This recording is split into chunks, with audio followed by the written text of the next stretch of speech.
Hey folks, Chef P. We're going to be making scones today, as otherwise known as tea biscuits. So I'm going to take you through the ingredients that we're going to need to make the base recipe. I'm going to be adding a little bit to mine today, but I'll talk about what the base is. So this is basically what we need. We need flour, we need butter or margarine, an egg, white sugar, baking powder, milk, and a little bit of salt. So we're going to bring those together. I'll show you how to do that. I'm going to be adding the following to mine today: bacon, peppers, onions, and old cheddar cheese. Okay, and these could be made sweet or they could be made savory. So you could make them like I'm doing here. You could use some of the old leftovers that you have, maybe from last night's dinner, ham, that sort of thing. Or you could make them sweet as well. You could throw some chocolate chips in there, some dried fruit. You know, the world's your oyster. So let's get started. So we're going to start by getting our dry ingredients together. So I've got 3 cups of flour that I've pre-measured for us here. Okay, sifting it is always a good idea. I've got half a cup of sugar, so that white sugar is going to go in there. I need half a teaspoon of salt.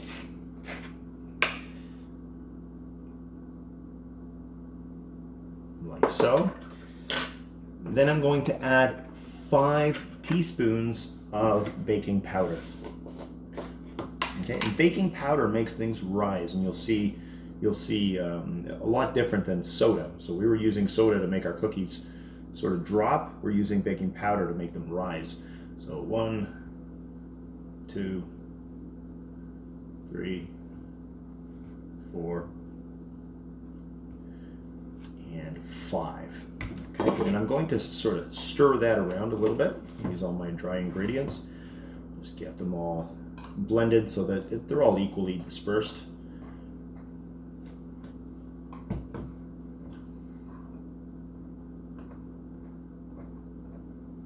Okay, and I'm going to drop that into my mixing bowl. Once again, just a reminder, I don't have dry measuring cups at my house, so that's why I'm using glass liquid measuring cups. I'm in a bind. Normally I wouldn't allow this in the kitchens. You should always use dry measuring cups for the dry ingredients, wet for the wet. But in these days, in these times, then we have to make some exceptions, and this is what we're doing today. So let's go with the wet ingredients now. The wet ingredients, we're going to start off with an egg. Save that for compost. We're going to give it a little bit of a beating here, so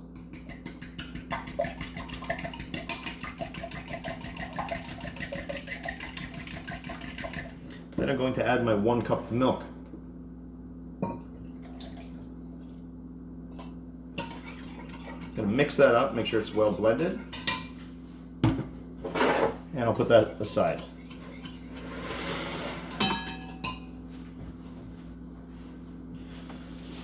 So now what we're going to do is we need to cut in our fat. So you could use straight butter. It's easier if it's a little bit softer. I'm going to use margarine today because it's a little bit easier and softer to work with right initially. And measuring margarine or butter or lard or shortening is quite easy because you'll notice that most of the packages have measurements on them, which basically mean that you can just cut it to the size that you need, and that's measured for you. So we need 3/4 of a cup of margarine here today. So I'm just going to cut that there. Okay, so what I've done there, just to show you, there's a quarter cup here, quarter cup here, and this was a half cup, so I cut that half in there. So I've got 1/4, 2/4, 3/4. I'm going to drop that into my dry mixture, and now I need to cut that in. So I don't have a pastry cutter at home, so I'm just going to use a spoon, a cooking spoon, or a mixing spoon rather. And I'm just going to start trying to break that up, and that's a lot easier with the pastry cutter. So the pastry cutter is the one that you hold like this, has little bars on it, and you just sort of break it apart. You know, when you're making dough. Some of you, my grade 12s, definitely used it this year. I'm not sure that we did anything in grade 11 with them yet. So just keep doing that, and I want to keep blending that till all the butter disappears and it's all blended with the flour. Okay, so you'll see me just kind of breaking that apart. Now here's another trick, and it's a pie trick. I'm going to go with the hands now, and I'm just going to sort of break those down, and you could do that in a pie dough as well. So I'm going to get a lot of flour in my hands, and I'm going to break those up. Of course, I've washed my hands before I've started this. You guys should be doing that as well. This is a good habit. 6 steps, right? Especially in these days, you should be washing your hands quite a few times a day. So I'm going to keep breaking those up, and I'm working out the pieces of fat and just breaking them apart this way.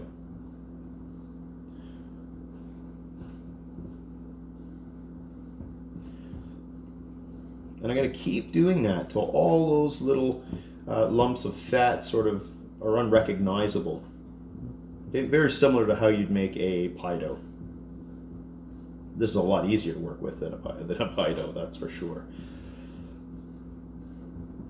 There we go. Blend that up quite well. Break up all those little pieces. So I'm grabbing and I'm just sort of moving it through my fingers this way, getting a little bit more flour on there.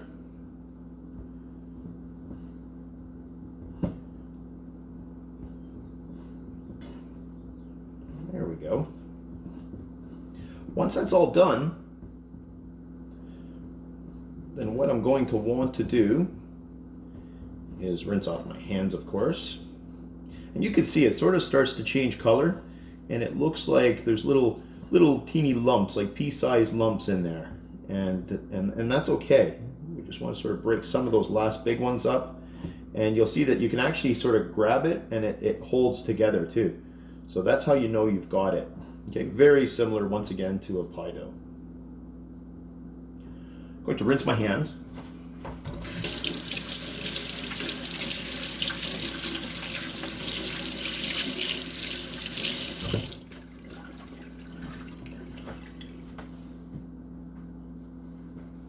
Okay, give this another little mix.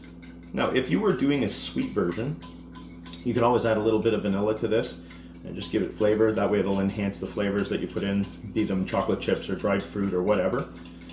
All right, and then what I'm going to do at this point, okay, so you'll notice that we manipulated this quite a bit before. Once this liquid goes in, we want to try to just bring it together, not manipulate it too much. So pour that all in.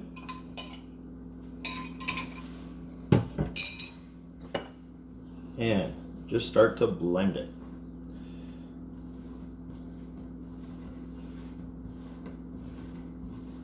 So this isn't going to have the consistency of, say, a bread dough or a pie dough. It's going to be a lot more delicate.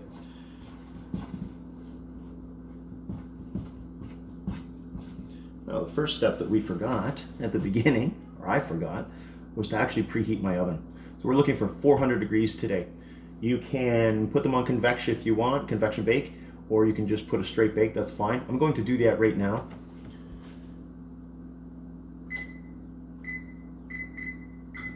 Okay, so that's 400 degrees Fahrenheit, and we'll get that ready. I also have prepared a baking sheet with some parchment on it. If you don't have parchment, that's okay. You can lightly grease it, okay, with a little bit of margarine, a little bit of butter, and you'll be fine that way. All right, once this starts to come together, and you'll notice that the moisture levels will be just equal all over. Once that is there, then you can make a decision. Now, if you're at home and you want to do 2 versions, you want to make savory ones and sweet ones, you could, at this point, separate out your dough, put some savory stuff in the one, put sweet stuff in the other, bake them off, and off you go. Okay, today I'm just going to make everything savory. All right, so that's what it looks like right now. So it looks kind of wet, looks kind of hard to handle, and I'll show you how we deal with that. In the meantime, I chopped up my bacon into little squares. I cooked them as little squares. They're a little easier to do than cooking the strips first. However, if you got bacon left over from a breakfast or from some other meal, you could always cut them up and just re-saute them or throw them right in. Okay, I've got green peppers, red peppers, and red onions as well. So I sauteed those a little bit with my bacon grease. I drained off all that grease, and now I'm ready to add that.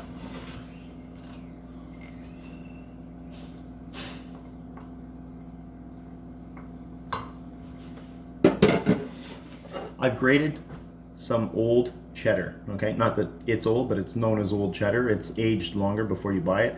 It has a nice flavor, okay? It's got sort of a sharper flavor than just sort of anything else. If you have other cheese that you like to use, you can totally use that as well. Marble always works nice because it sort of blends through, the colors go nice. I'm gonna take most of this, well, not most, half. I'm gonna take half and I'm gonna throw it into my mixture so that it melts in there, and then I'm gonna save this amount to put it on the top before I bake it. All right, so going to just blend that. Again, I don't want to mix the heck out of it. I just want to get them blended so that all the stuff is everywhere in there. It's all nice and mixed.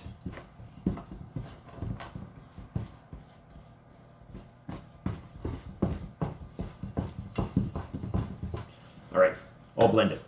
So now what I need to do, prep my workstation. I'm gonna take a little bit of flour.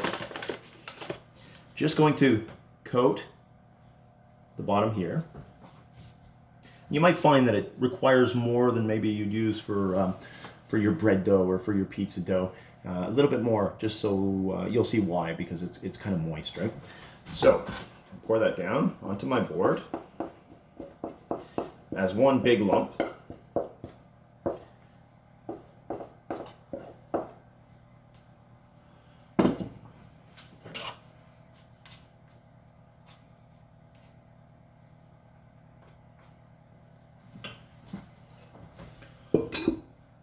Now, there's no requirement to knead this. All I really want to do is shape it to the point where I can cut it into pieces. If you have cool little pizza cutters, you could use those.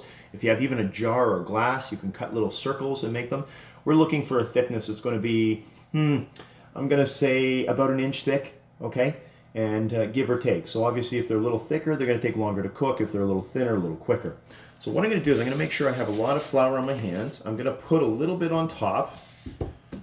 Okay, and I'm going to start to flatten it down. I'm actually going to get a little bit more flour. Just going to put it on the top like that. And I'm just going to start to flatten it out like this. Okay, I'm hoping you guys can see it. Basically, I'm making a big rectangle. All right, trying to make sure that I can get under here. If you had a bench scraper, which I don't carry many baking things at home. I don't bake that much at home, so I don't have all these tools.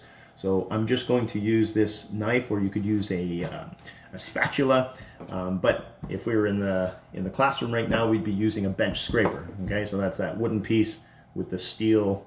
Okay, and it's flat on the one end. You can use it to sort of move things apart. So once I've got this all set up, and I do not condone cutting onto your counters, especially if you've got marble or something like that. Don't do that. Okay. I'm sure your parents wouldn't like it if you did it, but I'm just going to use it to sort of just separate this out, and I'm not going to cut into the countertop. All right, so easiest way, I'm going to take this rectangle and I'm going to just sort of make a line in between the half point here. You know what, maybe I'm going to pause and move positions, maybe that you guys can see a little bit better. Okay, welcome back. Hopefully that view is a little bit better for you. Okay, so get that out of the way. Okay, so what I'm going to do is I'm just going to get a little bit of flour onto the edge of my knife. I'm just cutting through. I'm not going to cut onto my countertop. Okay, and I'm going to keep making sure I got lots of flour on here. Okay, let's do this way. All right, then I'm going to cut it into little sections here, like rectangles. And depending on how big you want them, how small you want them, you just adjust what you're doing there. All right, so basically what I've got going on here is got the one line through the middle, and then I'm making lines through here.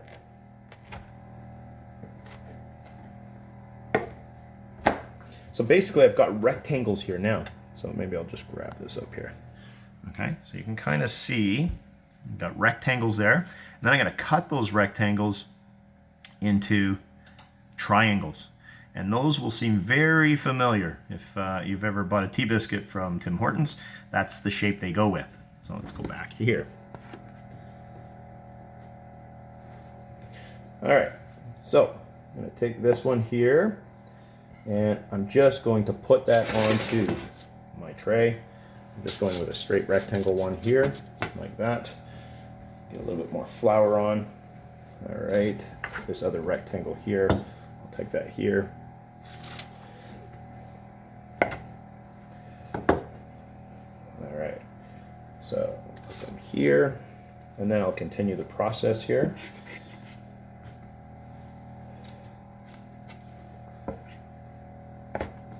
Okay, I'll finish that and I'll put it onto the onto the tray, and we'll continue after that. Okay, so I required 2 pans. So there we go. There's one side, there's the other. I actually have 1, 2, 3, 4, 5, 6, 7, 8, 9, 10, 11, 12, 14, 15, 16, 17, 18. I actually have 18 of these. Okay, so they're about 1 inch thick, about 2.5 centimeters. And what we're going to do is just get a little bit of this extra cheese that I had over here. There we go. And I just got to put a little bit on each one, like that. If some of it falls off, not a big deal. Just realize that it will kind of melt and brown and sometimes burn. So I try not to get too much falling off of the units. Here we go. Get some on this side too. Okay, so we've got it all inside there too. So we've got ham and cheese and the peppers and the onions on the inside as well. And again, you could make these sweet as well. Okay, blueberry scones are amazing. And some of you might laugh at the way I say it, scones. Well, the people who showed me how to do this were British, and they always called them scones and never scones. So they're known as scones. And even though they're sort of spelt as scone, they're scones. And if you don't even want to get into that argument with people, you can just call them tea biscuits, and that's fine too.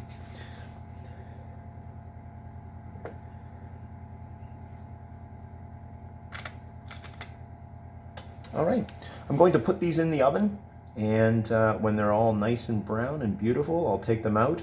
I forget the exact time on the recipe, but I found that most of the time between 10-15 minutes, depending on the thickness. Okay, so we'll take it from there, and follow Instagram. I'll show you the end results on there, and we'll take it from there. Have a great day. Bye.